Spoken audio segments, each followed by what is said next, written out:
So I'm going to go ahead and start here. For those of you who don't know, my name is Christian Karasevich. You can follow me at CKROKS. And this is, I call it social chatter. I use the hashtag social chatter, and it's for my brand, Social Chefs. Basically, we're a social media business. Our goal is to give you the best training on the web, whether it's, blog posts, short videos, bringing you the latest news in social media marketing. And I have a co-host. His name is Vincent Orlek. He's at Vincent Orlek, and I'll put all these in the chat window here for everybody. If you do have any questions, feel free to put those in the comments over here. If there's something we're talking about that you find that is really interesting, that you think your followers would like, off to the left is a tell a little bird option. You can click that. It will pop up a tweet. You can change that and then post a tweet basically, about what it is we're talking about. So for example, if we're talking about something that's Facebook related, you can use, hashtag Facebook, hashtag Instagram. Let's see if we've got some Twitter tips, hashtag Twitter and that sort of thing. So I'm going to get started here. So I'm going to put everybody's information here. So these are the items. So we've got Vincent Orlek. I'm going to be tweeting under at Social Chefs. As I mentioned, we also use the following hashtag. Okay, so these are some things to kind of help you guys. If you want to send me some tweets, you want to, tweet to Vincent, that sort of stuff. And as I mentioned, I'll try to put all the links here as we're talking about them. So, I talked about this last week, and actually, this is great timing. Vincent is here, so let's bring him in. Made it. What's going on, man? Perfect timing. What's up? Good afternoon. So I was just going over with everyone, basically, that putting our Twitter handles into the chat window, talking about, how they can use the tell a little bird on the sidebar. And if they have questions, they can ask those as well. And, I was saying there's a lot of really great things that we have to talk about today, not just like what are the latest tools, but like, some of the latest tools, but also like what's new in social. Because this week I think there were some that I think I was actually surprised at, only because we've talked a lot about Facebook the last couple of episodes, and done more things this week. And it's not like they just we revamped a feature or something. They came out with a really awesome new feature, but we're not going to get to that yet. So first thing I actually wanted to talk about was Instagram. They hit a huge milestone this week. They hit 400 million users, which is, it's pretty staggering. They actually have, I believe now, more users than Twitter. I use Instagram. Do you use Instagram? Do I use Instagram? Yeah. Of course I use Instagram. It's huge. I actually don't use it as much as I want to. I feel like I want to use it more. And here in Arizona, as I'm sure is in other states too, or other cities, there's an Instagram group that I've done one or two things with here and there, where they have these little events and things. And it's fun. I'd love to use it more, but the 400 million thing, that's up 100 million since earlier this year is what I saw, right? Mm-hmm. Absolutely. They are, really just doing tremendously. I'm glad they've got so many users on there, but I think what's really key about this is more than 75% are living outside of the US. Yeah. Which, this actually reminds me of this whole, it reminds me of WhatsApp as well. WhatsApp, it was another tool that was out there. Facebook scooped them up, and it was primarily used as, a tool outside the United States. That's where we're at. And it's great to see that they're growing. They're providing these tools that are really going to help, I think, individuals really kind of express themselves, but also, if you're a business owner, they're going to give you a lot of useful tools. Well, the money too. Hey, yeah, Jessica's here too. The international thing it's a big deal. I know we had on the show that we do every week for our social media club this week, we had on Adele DeMeyer, who is in Australia, and we were talking about Instagram there, and it's like the second or third biggest, I think it's the third biggest social media platform as far as users, even in Australia. So it's very popular there. I mean, I think YouTube is second there, but I don't know. That's a little different type of social media platform when compared to Facebook and Instagram. But the thing that everybody always forgets still is Facebook owns Instagram, Facebook owns WhatsApp, and the Instagram ads, that's Facebook revenue that they're gonna make, and the user base that they're adding is also gonna help Facebook's user base. It's gonna grow even more. You know, I mean, it's all tied together. So a lot of people still don't get that. They don't understand that Facebook owns Instagram even, or they never even knew that. So it's always funny to see the reactions when they're like, oh wait, Facebook owns Instagram? Right. So so what do you think, by the way, this is actually a really interesting thing. So, you know, I've started to see a lot of convergence. So like, you know, Instagram ads, we talked about those last week and how you could create those within Facebook pages within Power Editor now, right? You know, do you think at some point with Instagram, do you think they're going to have to kind of like, how are you going to handle like user accounts? Am I going to have, you know, a separate account on Instagram and a separate account on Facebook? Or do you think at some point they're going to have to maybe combine those two? No, I don't think they can. I mean, I don't think they can combine them other than like for us social media manager types that that want and need the ability to have stuff in one place, especially for the advertising component. But even that, the business manager side for Facebook, I know I was reading yesterday, there's like a lot of people don't really like that. They haven't switched over yet, or if they have, they've had issues and things. They don't like how it works. So I don't know that for the regular everyday person that kind of uses both, I don't think that I wouldn't think it's in their best interest, in Facebook's best interest, to combine the two. Yeah, no, I mean, I think you know, you also have the same thing kind of with Vine as well. You know, Twitter and Vine. So, you know, I think they were giving you the option to like log in with, you know, your Twitter account, or you could connect it up with, you know, a specific Vine account. But you know, I think that, you know, I mean, I think it would be a very strange switch if they had to like combine them, because people would say like, oh, you know, hey, what do I do with all my, you know, my print media? What do I do with all my, you know, my digital connections on my, you know, my websites? You know, I got to go change all these properties around and that sort of stuff. So I think that's actually a great point. Yeah, I don't see them doing it. I mean, I hope they don't. I wouldn't want that. I don't know anybody that would. Anybody that's in here, would you want Facebook and Instagram to combine? To combine with the functionality or to do anything like that? It's two separate audiences, even as big as they are. Right. And you're going to probably have, I mean, I think if you did combine it, I think, you know, you would have people that, you probably have some people that are like, hey, you know what, totally cool, you know, let me go with the float. But you'll have people that are, you know, like, they probably, you know, they go back to what you said a minute ago, Instagram and Facebook, they don't realize Instagram's owned by Facebook. Then they're like, well, hey, why is Facebook, you know, why is Facebook getting access to all of this, you know, that type thing.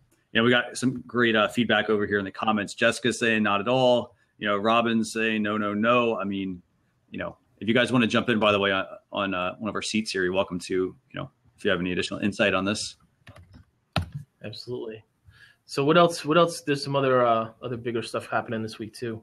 So before we get to Facebook, I want to jump into some Twitter updates. We've got a couple of really neat things. You know, we've started to see this particular item come out on Twitter, like for different like events.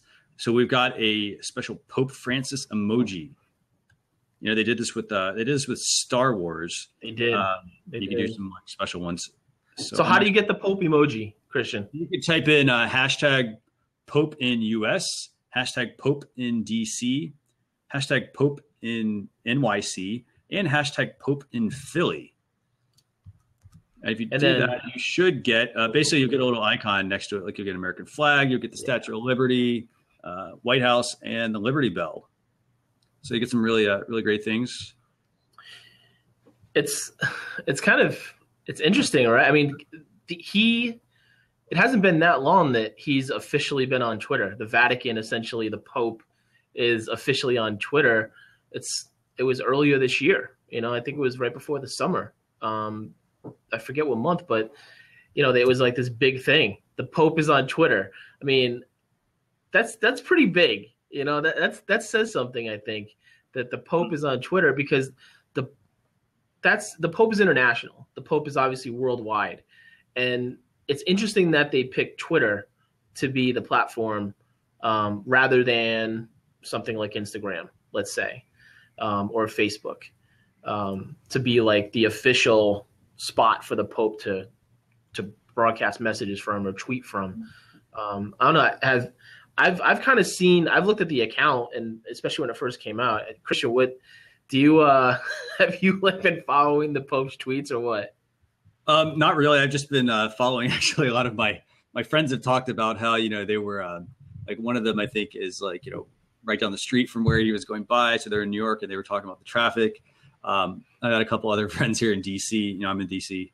A couple people talking about like they went and they were able to get some really, they're actually pretty close to it, like to when he went by in his Pope mobile and stuff like that. But really haven't been following it too much. I really though I am fascinated by I think the custom emoji though that they're starting to create. I think that's I think that is a really a great thing for Twitter to really kind of give them some more ways for users to express themselves.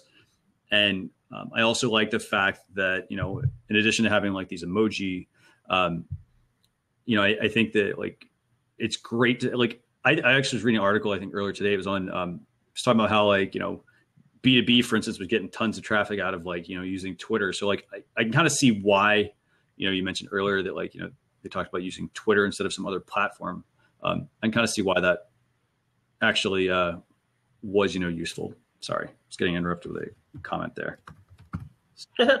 He actually, it's not just one account either. It's 9 accounts. They have 9 accounts for the Pope. They're all the same except for the language. Right. So he's tweeting in, that's the English one, the Pontifex one. But then he's got, Spanish, Italian, Hebrew. He's got like a bunch of different things, and those are the only ones that he follows. And so here's the thing, right? I'm looking at the account. He's got right now. He's tweeted out 660 tweets. He's 6 away from 666 tweets. That's bad. What happens? What happens then? I guess we better hope that Twitter doesn't crash and he gets stuck on that. Oh man. So yeah, it's interesting that the Pope's Twitter account and then the fact that this emoji's popped up. I mean, it's more for fun, right? I mean, it's all. I don't think Twitter called up the Vatican and they called the Pope and was like, "Hey, we're going to do this." They just did it, and right. I mean, I don't think there was communication back and forth in that sense. I don't. That's a really good point. I wonder if maybe they. I mean, it's probably not that hard to put something like that together pretty quickly, but there probably had to be something ahead of time to kind of let them know they were going to do this. I mean, they probably did. Decided to do a custom emoji probably because they realized, hey, there's going to be a trending topic, that we know is going to be related to the Pope. So, I'm wondering if maybe they've kind of started to kind of identify popular topics and then kind of plan ahead and create those emoji. So yeah, because he's not using any of the hashtags, and so the other question is, really, is it him tweeting, or is it he's got a cardinal that's his social media manager that's that's doing it? I have to assume that someone else is tweeting for him. That would be if I had to bet my life on it, I would bet that someone is managing that for him. I think that is a safe assumption there, actually. You think so? Yeah. Just given he's got some sort of cardinal virtual assistant that's managing his accounts for him, and they're pretty benign tweets. They're thank you to the Cuban people, some other things in spite of injustices and sufferings, the Lord's victory is certain. So he's putting out they're very succinct, short things. He's not doing images from the things that I've seen. It's just mostly just different little tips. And so here's the big thing too. his engagement, he's got over 7 million followers, and relatively speaking, his engagement is low, just like the rest of us on a lot of it. It's not a lot of I mean, there's a lot relatively to like us. You know, he's got like 16,000 retweets on one. Mm-hmm. But out of 7.3 million followers, you have 4,500 retweets on his last one. Mm-hmm. You know, I mean, I think it speaks to the noise that's on Twitter still. Yeah, I mean, there's always going to be a lot of noise out there. I mean, you can't, I mean, you're fighting against, everyone else who's sending out, however many umpteen tweets at a time. Yeah. If they're not using Twitter lists, which, by the way, I highly recommend setting up Twitter lists. Definitely. His conversation, might be getting missed. You also have to think about it like this. If I am using, like, for example, like, let's just think about his audience.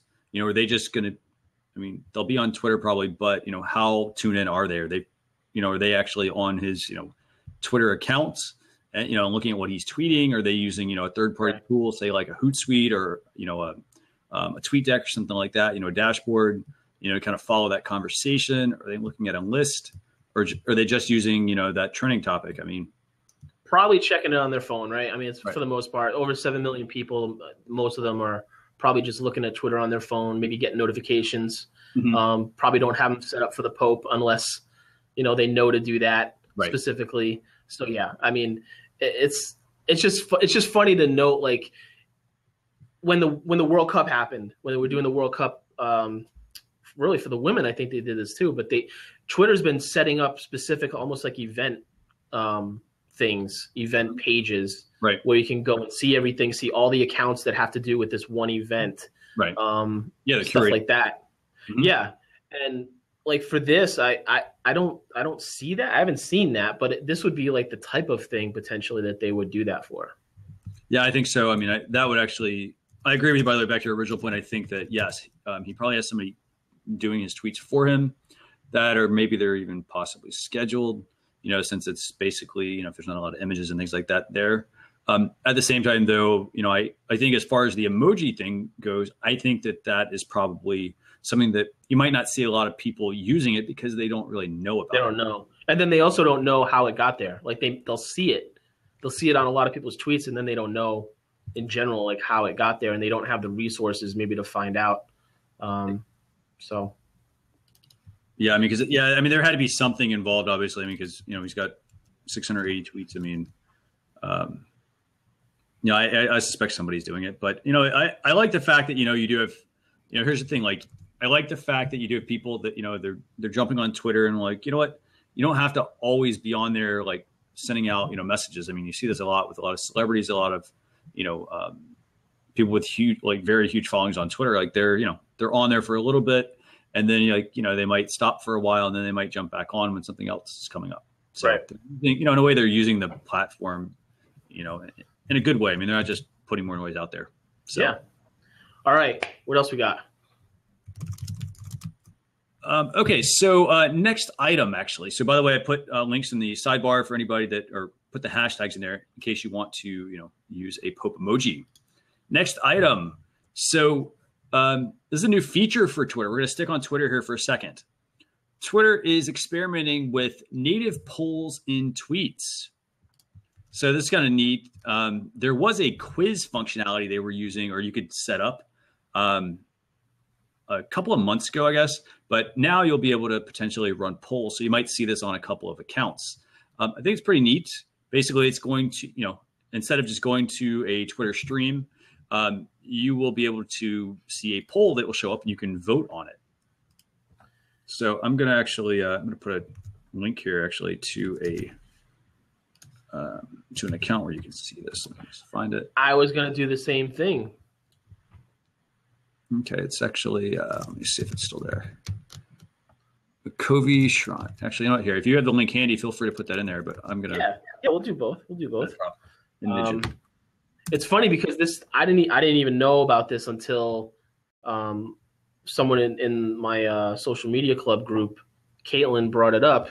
Here's the one that I saw. Yeah. Very cool. Nice. You got sports. Okay, I haven't seen that one. The Cowboys. Yeah, it was she's like, she asked me, she's like, have you seen these before? And I hadn't heard word one about that stuff. And I was like, no, I don't know. Because it was the Cowboys, I started thinking about it. I was like, oh, I know they did some sort of special, like, further agreement with the NFL over the summer, with a partnership between Twitter and the NFL. And initially, from what it sounded like, it was more like real time highlights, stuff like that. But this type of thing is also available to them apparently too. So, it's kind of cool. It's nice for the brands. I mean, certainly they can put stuff out there, and for someone like the Cowboys, it's a little just fun thing. The question that they asked is which player is tougher for them to replace of the two that got hurt that are major players for them. But for a brand like a business that's selling something, a product, well, not that the Cowboys aren't selling a product, they are, but certainly, they could, you could do a poll of anything, that you could actually use that information for business purposes. So that's actually where I see a lot of value at with, Twitter quizzes. So like for anybody who's ever done, I used to do market analysis, and, we used to run a lot of surveys. We used a lot of complex software, then we jumped into using, say, a Survey Monkey or something like that. And, and those kinds of things, they still take a fair amount of time to set up, set up your poll, set up your quiz, whatever you want to put in there. And yes, you can export all that stuff and get a nice report. But, a lot of times if I want to, put some really, get some really quick information out there, like if I'm a sports team, I think this makes a lot of sense. If I'm a retailer, makes a lot of sense, to really kind of be able to put out a poll. I also like the fact that it breaks up Twitter in a bit. It makes it where I'm not going to Twitter stream. And I mean, hopefully this is how it will work. Hopefully, it won't be like, we talked about this last week, when you embed certain types of media like SlideShare and YouTube and let's see what else, SlideShare, YouTube. Let's see, I'm trying to think. Sometimes if you put photos in that are not necessarily ones that you upload, like they're just kind of being pulled from your content. Oh, well, Instagram doesn't, it just shows a link. Yeah, exactly right. They show a link, or they show you like, a link that says like view more or expand or something to that effect. It used to be where you could put a podcast in there, you could put, SoundCloud, all these cool things in there, and you'd be able to see them and interact with them in the stream. That's one thing I really like though about having the quiz is that, if this shows up, make sure it's something that like, hey, I can like almost like looking at a Facebook newsfeed, except it's just not like just photos. It's, a combination of different types of media that I can interact with. I think there's a lot of value in there. I mean, anybody here in the, in the comments, if you're watching this show, like, what are your thoughts on like, on Twitter's new quiz feature? Do you think it's something that you would use? So actually that first link that I put, that was that was their tweet of the image of the final results of the poll. So then the one I just put last year, that's the actual, that's an actual poll that you can go in and click on and vote and everything. And it shows you the number of votes, how long is left, all that stuff. So yeah, I mean, the point about, that's a great point about breaking up your feed. If nothing else, it shows up in your feed different, and you're going to take notice of it, for sure. I mean, and yes, it's very similar to like what you see, for instance, on Facebook. It's very similar to what you would see on Google Plus. You see a lot of, different types of media, different shiny objects per se, that kind of attract you. But I think if they roll this out very strategically, I think that this could be, a really good feature that you could have on Twitter. Yeah. Aside from, people just tweeting quotes and, hey, let me put some images in there. No, let me put a couple of videos. Like, I think it'll actually make people stick around more on Twitter. And one thing that we won't get into detail here, but if anybody wants the details on it, that I was advised of something yesterday where you can actually upload more than 30 seconds of video that will play in the timeline on Twitter. That's uploaded, like on a desktop or laptop, you can upload a file. I uploaded a 2 or 3 minute file that played in the feed, in the tweet. Nice. So rather than just being limited to the 30 seconds of taking a piece of video. If you have something like, say, a movie trailer, or even a commercial, not that I would want to do that, but something of that nature, you can make a good video and put it in Twitter. Now it's kind of it's not a workaround because it's available to a lot of people. It's not available to everybody. But if you want some details on it, feel free to message me. We don't have time to get into it right now, but yeah. And you and I we could probably work together, maybe put together some sort of, maybe there's a tutorial or something out there, if you've got something like. Yeah, it's really quick and easy. It's just finding it. So by the way, I'm testing. I want to test this quiz feature. I'm over here on my mobile device. I want to see how it actually works on a mobile device. Do you have it?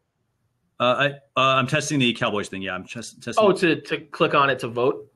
Yeah, I want to see how it works actually, and see if it works, like if it opens on the mobile within the app. So like I'm on the web. So give me 1 second here. Yeah. And in the meantime, I had to test that out yesterday, so I went in and I posted that video, and I tried to post it like a 2-hour video into that tweet, and it just came back like error. You can't do it. I don't know what the limit is yet, because I went from 2 hours down to like a 3-minute video, but it let me post a 3-minute video, and it was, it took a few minutes to upload, but it wasn't that long, right? And I was doing it on a laptop, but it was cool. It came out. It was just more of a test video. It's not one that I would really always put out there, but certainly that's a really cool capability, along with like the Twitter cards. It's along that same line. So I'm testing this out right now on a mobile device. So here I am. I'm on. This is sorry, so you guys can't see this very well, but this is on the through the web, actually through Safari. The poll is not working on that, but let me try opening it on the app. Let's see if the app actually has it. So it didn't work in the browser? It did on the mobile browser. No, it did not. But that's actually interesting. But here's what's really cool. Look at this. You actually get the poll in the Twitter app. So that way you can actually use this. That's actually pretty neat. So that's pretty cool that it's working in there. So let me go back to Safari. Cool. Yeah, I mean, it's probably because there's some sort of script or whatever that might not be loading.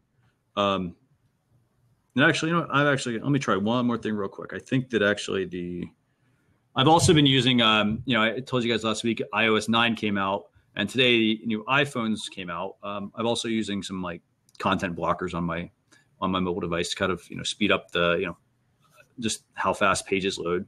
I've heard good things about the new iPhone from people that have it. I got good things. Got it. They're saying they really like it. I think the 3D Force Touch is really just awesome.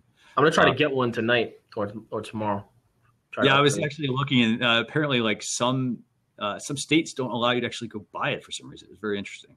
There are like 4 or 5 states. I don't think yours is one of them, but good. I mean, I wouldn't be surprised if Arizona was, but because right now I can't do DraftKings or FanDuel. So bottom line, Twitter quizzes, they are not working on if you access Twitter through the web, but if you go through the app, you can access it. So that's a really nice find there. Okay, so we talk about? We want to talk about Facebook 360, right? Can we talk about? Yeah, we're getting there. But I got one more thing actually. And this is okay. So I'm going to stick with Twitter real quick here. So Twitter is also making adjustments to the share buttons. They basically are going with a flat look. So for those of you who've used the previous example, it used to be like a gray button, a little Twitter bird, and then a little bit of text. They are now going to where you probably see these a lot on the web now. Solid color logo, basic text, and then a solid color background. But what's really intriguing about this is they are going to deprecating the share count API. Now, for those of you who don't kind of know what that means, basically they're going to be getting rid of the share counter on your tweet buttons.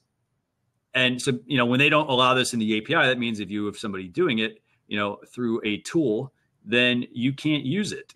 So it's going to be very interesting, I think, to see, what's going to happen with that. I mean, it says the follower count will remain active on the buttons. So I wonder if they're doing this to kind of, get people to, not focus on the number of tweets that are happening, but rather, just to kind of like I'll put that button out there, kind of like this tell a little bird off to the left, doesn't tell me how many tweets are out there, So I think that's pretty big news, only because that changes up a lot of things. Like if you're a tool, if you make a product, a share button, I mean, that really changes up your model. I mean, people were using it because like, hey, it collectively shows you how many total social interactions you have. Now, if they get rid of that, like you could easily drop off, 1,000, 2,000 shares on your collective share total. So in a way, it almost makes the content, in a way, it puts the focus back on the content, and it actually, reduces, obviously it reduces that number, So is that what that means? Like, does that with the tools and things, like when you're using a, I don't know, maybe BuzzSumo or something, just a tool that allows you to see your engagement. Does that mean that those tools are not going to have access to those numbers anymore? Or is it just the share button? Well, it's the share button. So basically, like it's the share count API. Yeah, so basically, So like when you're on a blog post, let's say there's buttons on the top. There's LinkedIn, Facebook, Twitter, and right now, if they have the button installed, the certain button it'll show it was tweeted this many times. Right. Mm-hmm. Right. Okay. So yeah. So basically, what's gonna basically likely happen is because they're getting rid of the API access to that, basically means that you won't be able to implement it in your product. Right. So I think that's going to be a very fascinating change. I mean, in a way, I sort of agree with it because there's a couple of tools out there that you can schedule out. Let's just say you want to schedule out a tweet every day of the week, for instance, like 7 times, right? And I schedule something out. When my tweet goes out, that's going to immediately bump my number up by 7. So in a way, it's sort of overinflating the numbers. If hey, you're the only person tweeting that item, So I think there's a lot of gaming of that system. I think. I'm also looking at it from the reader point of view, right? From on a post or an article that has that button on the top. Yeah. Am I going to be more or less likely to tweet it out based on not seeing that number versus seeing that number? So if I see that the button and I see the number is 0, mm-hmm. and the article's been out for a week, or you don't see it actually, but yeah. Yeah, am I more or less likely to be the first person to tweet it out if I can see the 0 or not? It's almost like a test thing on their side. Like this, I know it's not, but it almost feels like, hey, let's do this and see, because they can see the numbers on their end. They can see whatever gets tweeted and retweeted on Twitter's end. So I'm sure they're keeping track of the total tweets, let's say, of certain things, or the total tweets that are available that happen on Twitter after this change happens. Oh, we lost Christian for a second. I'm sure he'll be right back on. So that button it's a small thing, but it's a change in philosophy, really. I don't know that it makes it easier or harder to tweet, but it's just something that it's kind of a little against what they've done in the past. So yeah, I don't know. I don't know how what you guys feel about that. And Christian's coming back in, but yeah, that's a crazy. So Vincent, are you there? Yeah, you're back. Uh-oh. Do you have a lot? Let's see what happens with Vincent here. Let me kick him out. Am I?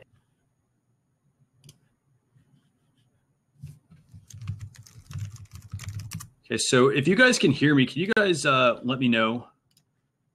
Yeah, we can hear you. Okay, good. Awesome. Yeah. Okay, so I don't know what happened there. We lost you. That was really strange. I was like, okay, like I'm kind of frozen here, and yeah, I don't know, technology. That's cool. Right? That's cool. So let's see. Last thing we're talking about. So you're talking about the Twitter button. We're talking about how like they're removing the share count. So I think personally, I'm probably going to be, I mean, me personally, I'm going to still, click the button and do my sharing and whatnot. But I think you're going to see a lot of people that are probably not going to share things because, they're going to like immediately, like they don't see a number. They're going to think that, hey, there's nobody sharing this. In a way, I mean, honestly, that number really shouldn't matter. It should not impact you sharing the content. Right. You should still share the content if you find it compelling enough for your audience. It's all about putting out content that is useful for your audience as opposed to just more noise. Right. So, anybody here that's on the Blab here, what do you guys think? Do you think that, are you more, or I wish I could use this Twitter poll, are you more or less likely to share an article if you do not see the share count? Well, no, they need a poll in the Blab in the comments. They need a poll function. It's actually a good, very good feature. Let's. I'm actually going to send them a tweet while we're blabbing here. Come on, Christian. I want to talk about Facebook 360. Let's go. Okay. So enough about Instagram, enough about Twitter. Let's get to Facebook. Go ahead and start, man. What's the big news from Facebook this week? Facebook 360. If you have not seen this yet, oh my God, it's really cool. It's in your news feed on Facebook. Facebook has now given the ability to certain pages and brands, among them Star Wars, the Discovery Group Network channel, GoPro, Saturday Night Live, and even Vice, and another one for LeBron James with a company called Uninterrupted, which I'm not super familiar with, but I may just be out of the loop on that. I did watch it, and it was really cool. So basically, what you can do in here, let me put the link in. So I dropped the link in there. So, did you? Okay. So what is this exactly? Tell everybody what it is. I mean, great. Facebook 360. What is it? Well, I was going to put the link for the actual video. So cool, yeah. on that, drop that in there. So you're in your news feed, and you see the video start, or you can click on play, whatever, and the video plays, and you can get a 360-degree view of the entire video, like you're in the world around you in the video itself, just by moving it. By, if you're on a laptop or desktop, you can move the mouse, or move, I think it's the arrows. And on, I didn't try it on mobile. I think it said it works on mobile, but I haven't tried it myself. But it's like it's so cool. Like, we've seen other people do this, and I saw Casey Neistat do that before, and he's got a 360 video up on his channel, but it's on his YouTube channel. It's not within the Facebook news feed. Uh-huh. So this is like, it's just really cool, for something like Star Wars to put a pod race that you can look around and see everything that's going on. Yeah. For the LeBron James one is you're basically there with him as he's practicing and working out and stuff. Mm-hmm. So, I mean, it puts you right in the middle of it, and it makes sense, right? Because it ties into the virtual reality thing that Facebook is headed towards at some point soon, since they bought Oculus Rift, right? Yeah. So, I mean, that's ultimately where Zuckerberg and his team are taking things, and a lot of people think virtual reality is the big thing, the holy grail, where everything's headed towards. So it's fun for now. We don't all have it. We don't all have access to do it. But yeah. But it's fun. So here's actually what's really neat about this. So, right now you've got a couple of brands using it. You can go play around with it, test it out. You can upload your own videos, by the way.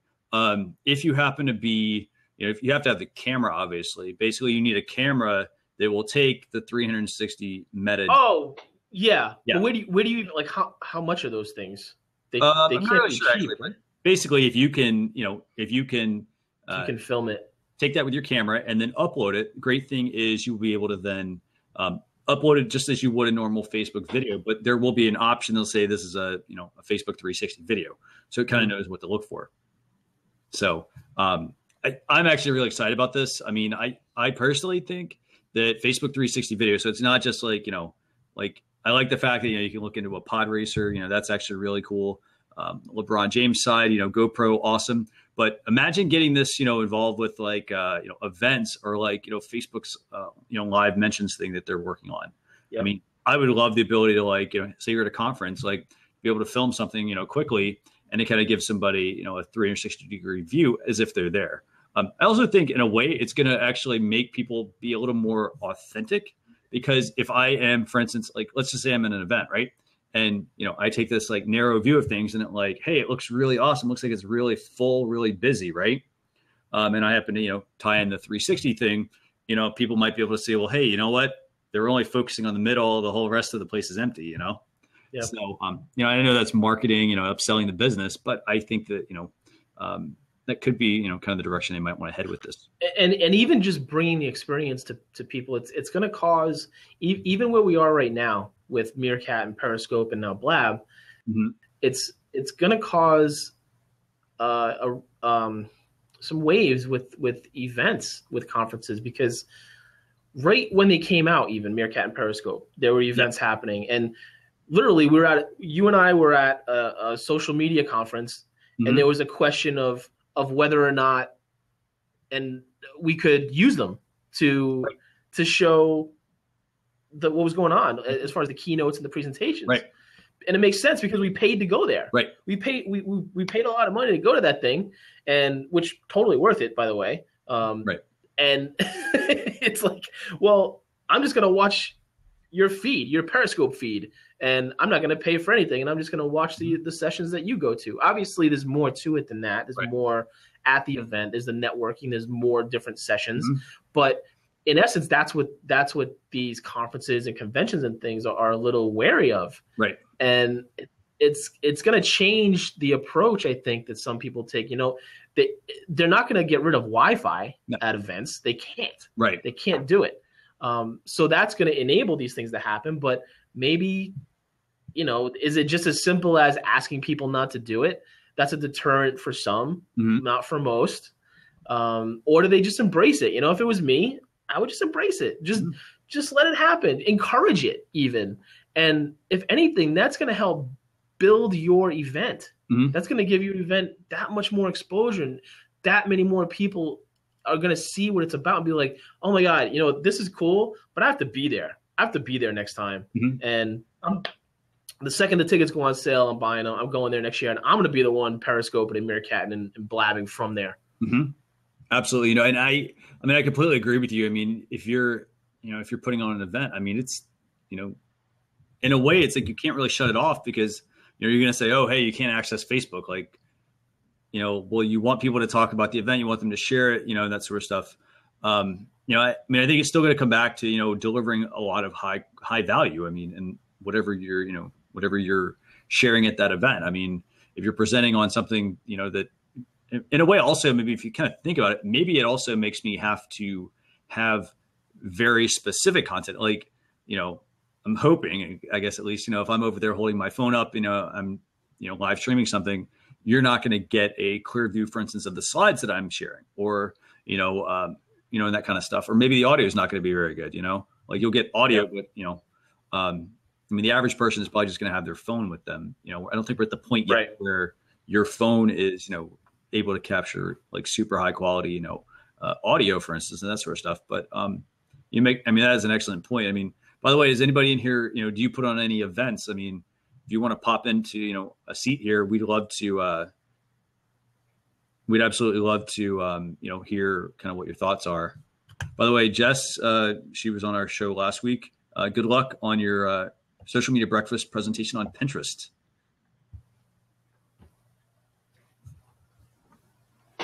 What else we got? Are we at the tools section at this point? We got let's see. So quick recap: Instagram crossed 400 million users.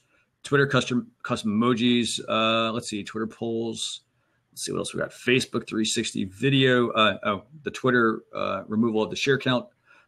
Yes, we are actually. Actually, you know what? There's one more thing. Facebook Instant articles. For those of you, basically Facebook has said this multiple times. They're trying to get into, being the go-to place for news. So they're going to be giving access to 21 new publishers and start showing mobile optimized stories to more users. So you've got you got the Washington Post. Let's see who else was mentioned here. Let's see. Washington Post is probably one of the main ones. Let's see. I personally, I don't go to Facebook for all of my news. I go to it for mostly breaking news because, it does pop up on the sidebar and in the news feed. How about you though? Do you go to Facebook for any of your, like all of your news, or what direction do you kind of skew towards? No, what happens is first thing when I wake up, my phone's next to me and I'm on, me personally, because we're in this world, right? We're in this social media vacuum. I'm checking my emails. I'm checking my Twitter, checking my Facebook, not necessarily in that order. Maybe Snapchat, a couple of different things, but it's not even that it's a go-to for news. I think it's just the fact that we spend so much time there. The news happens, and it's if it's in front of my face, I'm certainly going to read it. And then when I see like different people post, like, okay, a good example was yesterday with that accident in Seattle, on the bridge there with the duck boat and the bus. I'm in an office. There's a TV, but yesterday it was on like ESPN or something, I think, all day. Usually it's on CNN. But yesterday in particular was on sports. So I'm on Facebook, and all of a sudden I start to see 2, 3, 4 posts about Seattle. And I'm on Twitter also, and I see this hashtag that had something to do with that. It was something about duck or something. And I was like, well, what's that about? And it led me there. So it's not necessarily that I'm searching it out, but when something happens, I can tell you if I see something happen on CNN or something, or if I'm online on my phone and I see a certain hashtag, you can kind of tell, that's you can tell if it's something that you should maybe go check out. A lot of times you'll see like a celebrity's name trending, and depending on who it is, then you'll go to it and you'll see in the feed, it's like, oh my God, I saw this person's name trending and I thought they died. That's what we always like our go-to. That's what it is. Is like, if it's someone really old, an old celebrity, you kind of think, oh, that's probably what it is automatically, So it's Facebook. I get a lot of news there, but it's not because I'm necessarily looking for it. It's just, it's there and it shows up on my feed. I'm on the desktop a lot during the day. So it's on the right-hand side, the trending stuff. Absolutely. How about you? I mean, I mainly do it only for, if I start to see a lot of things show up in the news feed, I'll probably click through Facebook's articles as opposed to, going over to like, a CNN or something like that. But overall, I mean, I still consume a lot of my content through an RSS feed, but, I don't have certain things, and I do have Google Alerts set up for some things, that sort of stuff. So, overall, I mean, I think it'll probably, like everything, it'll probably take a little bit of time for it to catch on for people. You still have people, for instance, you still have people that watch the news at night. You still have people that read the newspaper, a physical newspaper every day. Who else do we have here? Somebody was actually mentioning, Brad was ever mentioning, checking Twitter for news. If they want more of this. Oh, absolutely. Facebook. Yeah, there's no question that Twitter, if it's a go-to thing, I absolutely go to Twitter. If I know, if I'm waiting for something to happen, right. Example, I'm a Patriots fan, for better or for worse. And the day when they were saying the verdict was going to come out, with his appeal and all that, I'm checking Twitter. Because I know it's going to be on there first. So yeah, that's the go-to for sure. And then Facebook, it just kind of happens in your feed potentially. Like it's, unless you have something set under the see first option, that's a news source specifically, which I don't, come to think of it. Everything I have to see first is industry stuff, social media industry stuff. That's interesting. Didn't think about that. Yeah. So that's the last update we've got, but I did want to go over some tools, and you and I talked about this earlier. Actually, do you want to touch on that article I talked about earlier today? Which one? What was it? It was somewhat controversial. What was it? It was it's related to shiny objects, actually.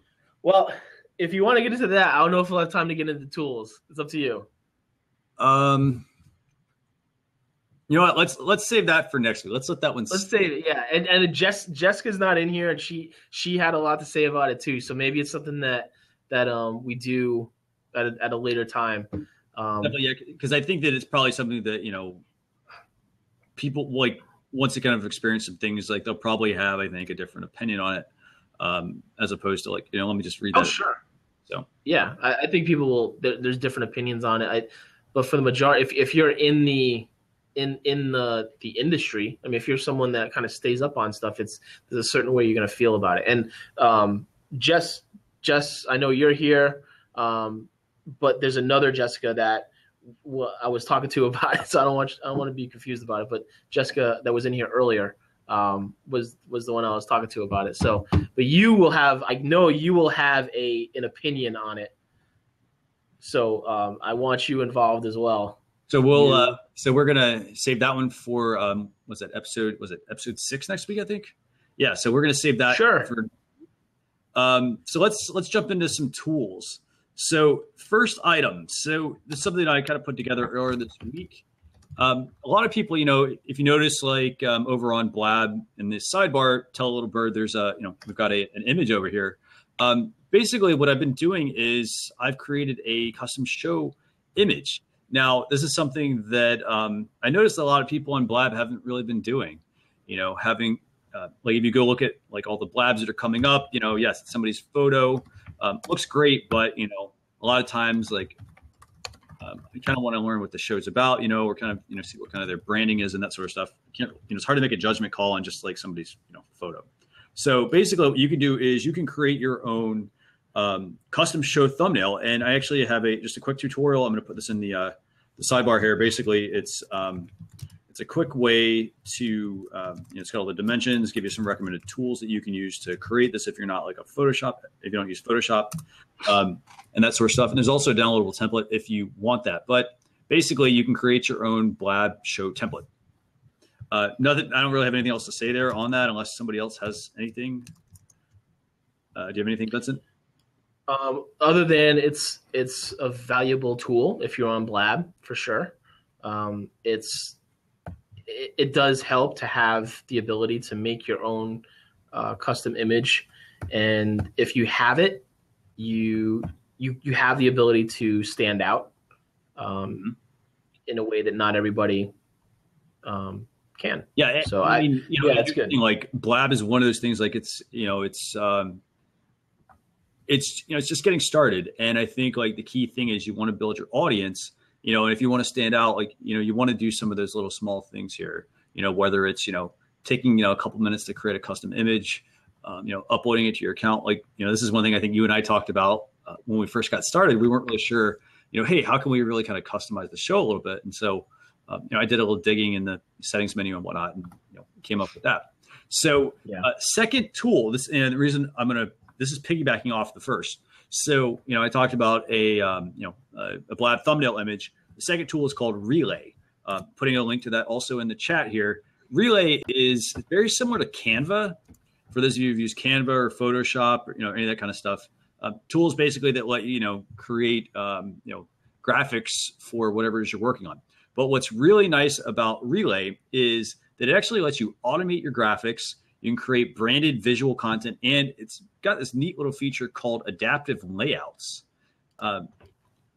For those of you who've done any work trying to create images for social, how frustrating it can be to create one image and then try to create something for another, and then create something, and upload it to another channel and like find out like, oh, I don't have the right sizes, And so what's really neat about this tool is their layouts adapt to fit every platform. So that way you can go and you can create your images, and it will help you choose the optimal look that you're kind of going for. So you can kind of see some of that on their homepage. They also. I wonder just real quick about that part. Because Canva offers that too. They call it Magic Resize. Right. And I wonder, that's a relatively new feature for Canva. So I wonder if which was first, the chicken or the egg on that situation? Like, did they somehow get wind of it on Relay, or vice versa, or what? Because I've used it on Canva, and it works pretty well. Yeah, and actually they've got. I'm not really sure. That's a good point. And I mean, if you look at Relay, you'll notice some of the layouts look very similar to Canva. It does look like they offer a lot more options, maybe on on what you can choose, like some different styles and some different sizes and things like that. Almost like, so that's a really good point, though. I mean, but Relay, that's another tool. If you guys don't have any tools to create your graphics, you might want to check that out as well. And it is they do offer a 14-day trial. They give Which you I exhausted mine. I used it. I'd actually used it a while back and kind of forgot, because I'm so, just in all honesty, it is a good tool. Canva, I'm like bullish on Canva, and I do everything. I do everything on Canva. Yeah. And I've tried out their Canva for work as well. I mean, that's a really good tool as well. I mean, that's one where, like, if you have certain branding that you use and you work with a lot of people, you can make sure that branding is, readily available to those people. Yeah. Yeah. It stays consistent. Yep.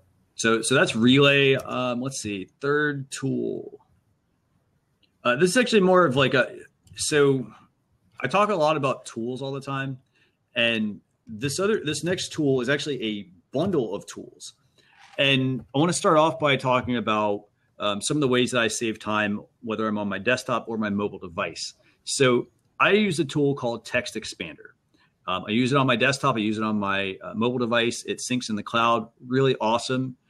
But what's really powerful about this is, for example, if I'm always typing an email signature, I can go and use Text Expander. I can create everything that I want in my signature. And then with a little short code, I can go in there and I can, sorry, I was laughing at the bundle of tools, Fantasy Football League comment in the chat. Awesome. But basically the way that Text Expander works is I can put in my signature, and then I can create a little short code so that when I type that in, it expands it. That is, that's one way you can use it. You can use it for populating form fields. For example, if you're constantly getting the same questions, you probably might even use this, Vincent, for like customer service. If you guys get a lot of questions on it. Instead of having, instead of saying, oh, let me go find that draft email, like I can literally type out a keyboard shortcut and I could have it automatically just say, hey, what's the name of the person you want to send this to? And it will put out everything else in the email, whether it's hyperlinks, whether it's my signature, like it'll combine all that stuff. So what's powerful, though, is that it's not just for like, those kinds of snippets. You can use it for like email addresses. If you've got multiple email addresses, or you want to email your wife or, a business partner or something to that effect, a Twitter handle, you can put all that into Text Expander. Now, it also works, though, on mobile. And so therefore, if I'm on my mobile device, I can quickly use that keyboard and it will pull in all my snippets. Now, I mentioned this is a bundle because they're also giving you two other powerful tools. You also get a scanning tool. So basically, I can scan documents, business cards, anything I want. And also there's, anybody's got an e-sign, anything. You can open PDFs, you can annotate them, you can e-sign things and whatnot.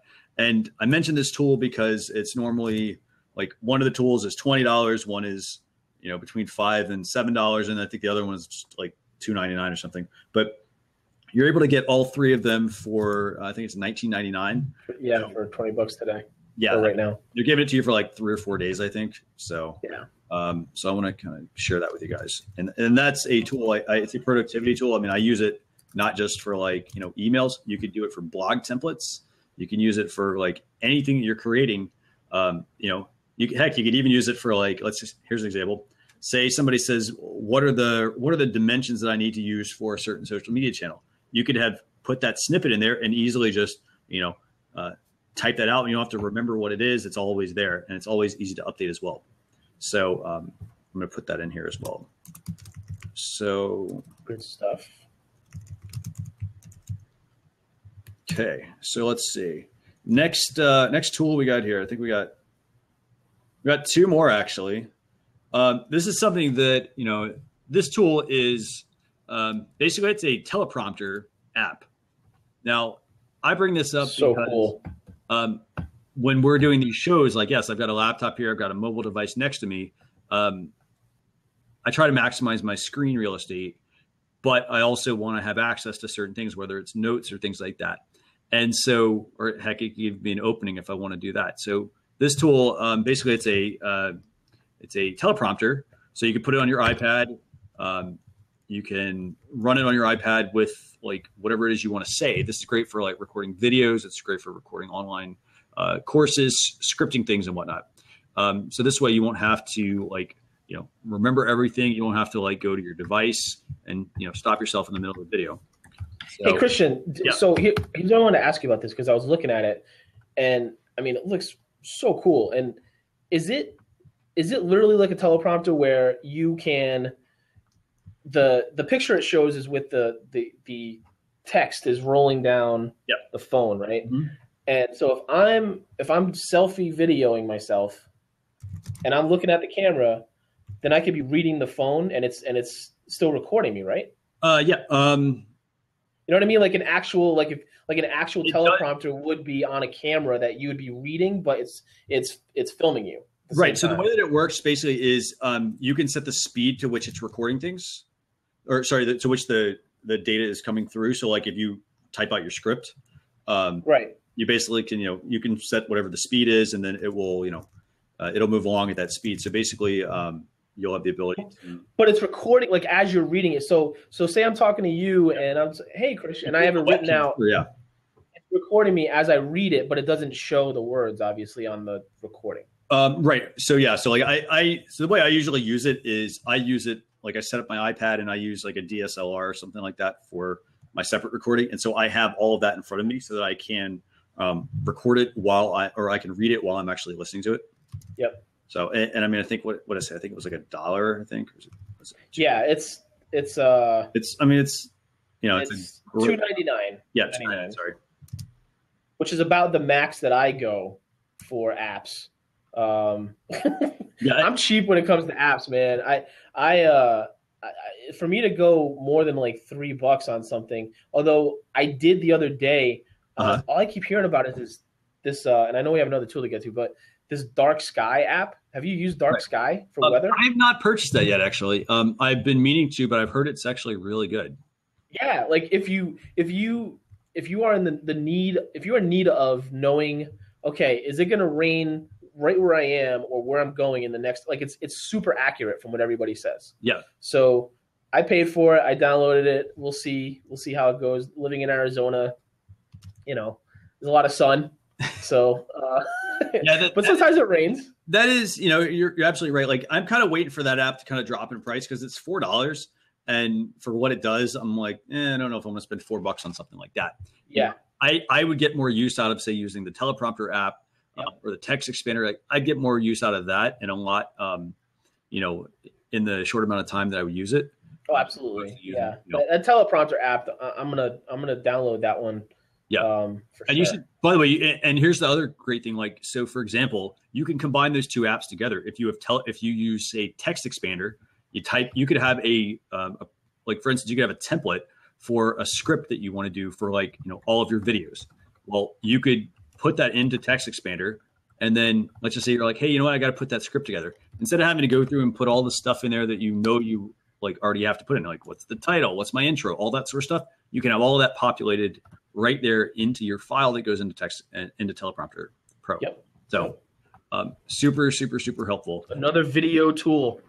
Yeah. And I mean, for a couple bucks, I mean, it really is, I think, a time saver. So tool number 5, this is, I actually shared this earlier on my Social Chefs Facebook page on facebook.com/social chefs. It's a Instagram checkup tool. So I'm going to put that here actually in the chat for everybody. And, I mean, it's all about, making sure that, kind of, how well your account is doing. A lot of times, like we share stuff on Instagram, great, but we really don't know how it's performing. If it's, what are the best times to post, that type of thing. So this is a, free Instagram account checkup. It's from a company called Union Metrics. But, you can go in there and check it out. This way you can see what is working on your channels, but also, make some adjustments to what you're doing. So like, you're just going through the motions, but you're not making adjustments. You're not going to expect to grow, or you can't expect to grow. So I highly recommend checking out that tool as well. But by the way, I know you and I go through this every week, but we always, we try to be very selective about the tools we share because, we want to make sure we give you guys value and, things that we think are going to help you as a business owner. So let me ask you this, Christian, because on that Instagram one, so have you used that one? Yeah, I did. I actually connected it earlier this week. Yes. And how much different would you say it is from something like Iconosquare? I think it comes down to it's basically free. Right. So, I think that's probably the main thing. it's, you can go use some of these other tools like Iconosquare, great tool. But, at the same time, I like to try different ones. To kind of see how they're going to actually work. Yeah, absolutely. I was just curious if, because when I was reading, I hadn't tried it yet. I'm actually just logging into it now, but it's some of the stuff that they had listed there seemed to be similar to the whole Iconosquare thing. Yeah, but, I'm sure it's got some differences. There's tons of tools that do practically the same stuff. They do a lot of unique things. Most tools. It's just how you present the data. Yeah. So, Iconosquare has been around a while. I think they've changed names a bunch of times, but yeah. I think that is, obviously that's one of the main tools that most people go to, but figured, that would be a good tool for people. Well, yeah. And for Instagram, there's really, it's getting better now, but there's not a lot. No. Just because of the API access, they don't give it to everybody. And it's, same thing with Pinterest, although Pinterest came out with their own analytics. Yeah. It would be great. I use Tailwind. Mm-hmm. I don't know if you use Tailwind. I'm sure you do, but it's a really good tool. That's really it. There's a few others, but there's not a ton. Twitter, there's, oh my God, how many Twitter things are out there for account analysis and follower analysis and influencer discovery and all that type of stuff. So by the way, Jess is over here mentioning Pinterest. She's building ads right now. Are you building Pinterest ads? What are you building? Instagram ads, Facebook ads? Yeah, all of Pinterest. You must be doing all of them. Pinterest ads. So how are you finding the process, by the way, before we get into this last tool? Are you finding them to be very easy to do? What's your take? Through the API. Okay. Very good. She says it's easy, but wait for it. The spend. Yes, obviously. So, that's gonna probably be the case with, a lot of the platforms. You have to try different things, you really have to, in some cases have pretty big budget. So,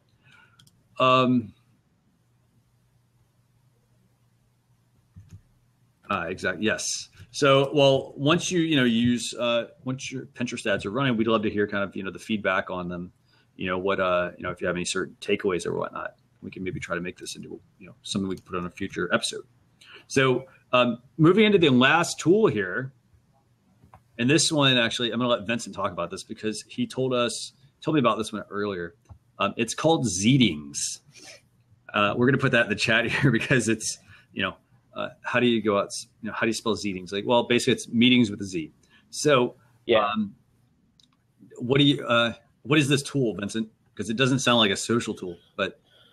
Well, yeah, it's not specifically a social media tool, but it allows you to kind of create and deliver presentations that are way more engaging than normal.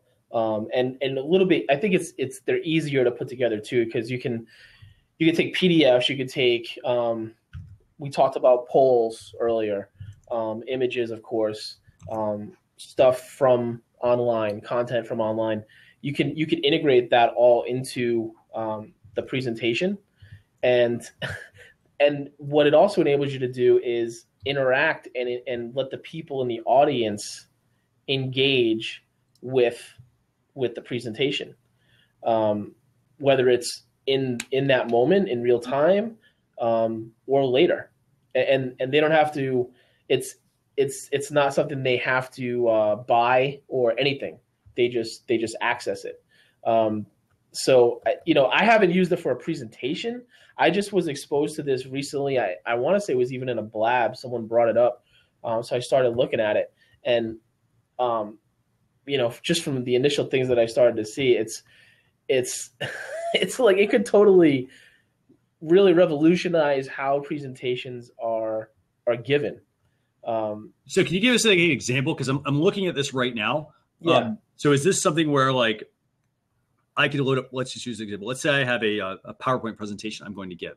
Can I go load this PowerPoint presentation up and can I then have like, let's just say there's 5 people in the meeting. Can they all load it up on their device and can they interact with the presentation? How does it work?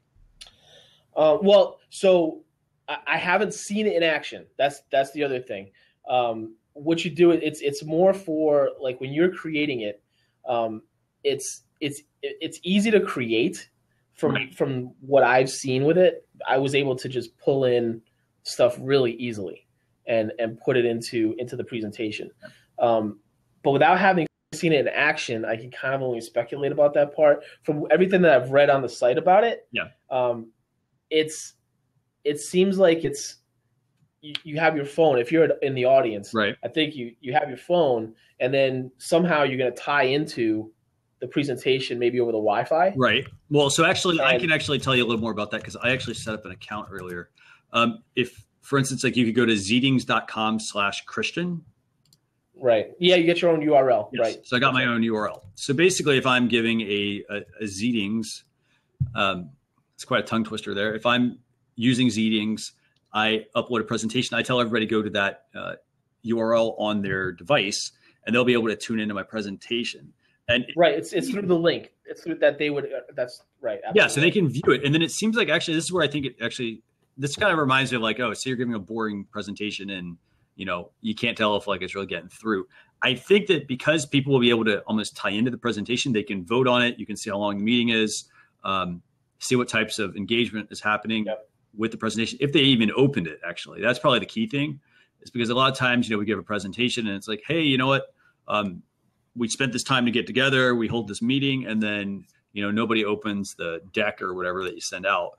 Right. I think that, Jess, I think you should exactly check it out. Well, here's the thing too: is it gives you the ability, because the first thing that pops in your head is, well, can I use this for my company? But I don't want everybody to have access to this. Well, yeah, you can make it private. You can give them. There's an access code that even though you give them the URL, it's optional, but you can create an access code that someone would need.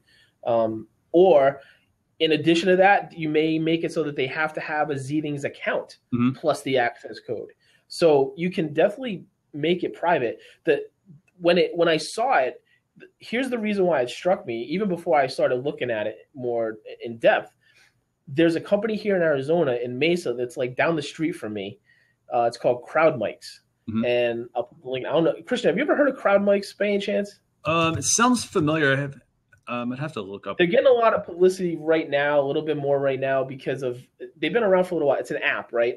But basically what it does is, at an event, like at a conference, let's say you're speaking, Christian, you're up on stage. Oh, yeah. Okay, yeah, I remember this. Okay, yeah. Yeah, it's the same type of functionality where you get a link and the audience gets a link, and instead of having to like go up to a microphone, let's say, you're presenting, you want to take questions from the audience, they're hooked into the Wi-Fi, your link is hooked into the Wi-Fi, and they can use their phones as a microphone. And that's actually pretty cool. That's right. And it broadcasts to the room. It hits the speakers. It hits the speakers in the room. It's all hooked together, and it hits the speakers in the room. And you have total control as the admin, as the host. You can control like who speaks and when they speak, and all that. You can turn them on and off. So it's like an amazing thing. And this was in that same vein, where it allows people to interact with it in that sense. That is actually really cool. I'm actually checking out CrowdMics right now. It is actually a free app. Obviously, I mean, I'm guessing you'll have to pass on that cost to, whoever has probably the main account. But so the app, yeah. So if you go to a conference and they're using it, you can just get the app and you're in. But like the host, the admin, there's a pay service that they have to pay for to be able to use it.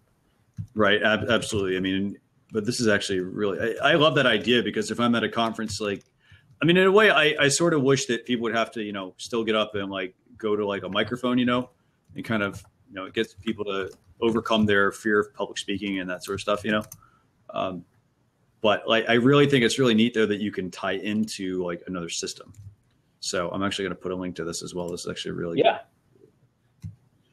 Here's a because we were for social media day this past year, we were trying to get, because they're local and they had another obligation around that time though, they couldn't do it, but we were trying to get them for our social media day, and I wanted to see it in action so bad. I was so psyched. It looks like a really cool tool. I mean, these actually are really interesting tools, looking at Zeetings, looking at crowd mics. I mean, just to be able to, like, for instance, give a presentation and have that presentation, for example, be, something that like you can kind of measure the engagement, or making it, taking technology and instead of saying, oh, hey, you know what, we gotta leave room for a mic stand, and we gotta hook into this and hook into that system, to have, like, say, a crowd mics app that I think, could be really handy, I think, for a lot of people, whether you're giving, an event, small event, a large event, or whatnot. So that's a cool tool. Very cool. Yeah. That's nice. So thank you so much for sharing that one. I mean, I didn't know about that one, actually. So definitely. I'm going to try to get more into Zeetings myself and try to, like, actually go through, create a presentation and see how it works, maybe with a few people. Yeah. If you want to test it out, we can always do that. So Eileen, I'm going to link to Crowd Mics in there for you. I think that should take you right to it in the App Store. Yeah. So it should work. Try that out and, let us know what you think. So outside of that, let me see if there's anything else on the list. That's actually all that I have for today for this episode of Social Chatter. I gotta say, I mean, I've really enjoyed doing these, bringing you guys, like what's new in social media for the week, but also being able to also share with you some tools that I think can really, help you take your business to the next level. Vincent, any parting words for audience? No, just other than see you next week at the same time, 5 p.m. Eastern, 2 p.m. Pacific, and we'll have some more about the week's events and tell everyone you know. And by the way, if you want to get on the list for when we do have new, we are going to host the Blab. We mentioned, we're going to do it at 5 p.m. If something doesn't work out, you can text all capitals weekly social to 33444. You can send a text there, and that will actually put you on our list, and we'll include you when we send out something. Eileen, your last question: did you schedule it here yet? Next week's episode, no, but we will work on getting that scheduled out here shortly after. Yeah, that's one of the tips I saw. A lot of people have been posting new Blab tips and things, and that's one of the things that I read was about putting the link to the next show in the comments. So that's actually a great suggestion. If you hold on a second, I will actually do it right now. So we'll go ahead and get that taken care of. Let's see. So for the Carol and Lynn and Eileen and Brad and Sunday, thanks for joining us, for hanging in there for a while at least. And we're going to, as we mentioned earlier, I mean, we're going to try to keep these episodes, as close to 30 minutes. I know we went a little bit over today. We just had so many great things that we wanted to. Dude, I don't know if 30 minutes is realistic. I think it's going to be 60. I actually tend to. The tools. Yeah, the tools, like, those take at least 15, 20 minutes. Yeah, no, you're absolutely right. Absolutely right. I mean, it's definitely, it's hard to keep it, to 30 minutes, but we're going to try to. Yeah. So. And then if and when we get, last time I know you had a bunch of people that kind of jumped in and we stretched it out. Yeah. Anytime people want to jump in, we definitely encourage that. So here is the link to next week's Blab. So here you go, guys. That's next week's Blab. So if you want to go and subscribe to it. And by the way, that's a great tip, Eileen, to ask us for the link. there's next week's blab. And, I hope you guys have an absolutely great weekend wherever you're at. And, we look forward to seeing you next week. If you have questions or you want to jump on one of the feeds with us, we'd love it. So thank you so much, everyone. We will see you guys. Thanks, guys. Bye.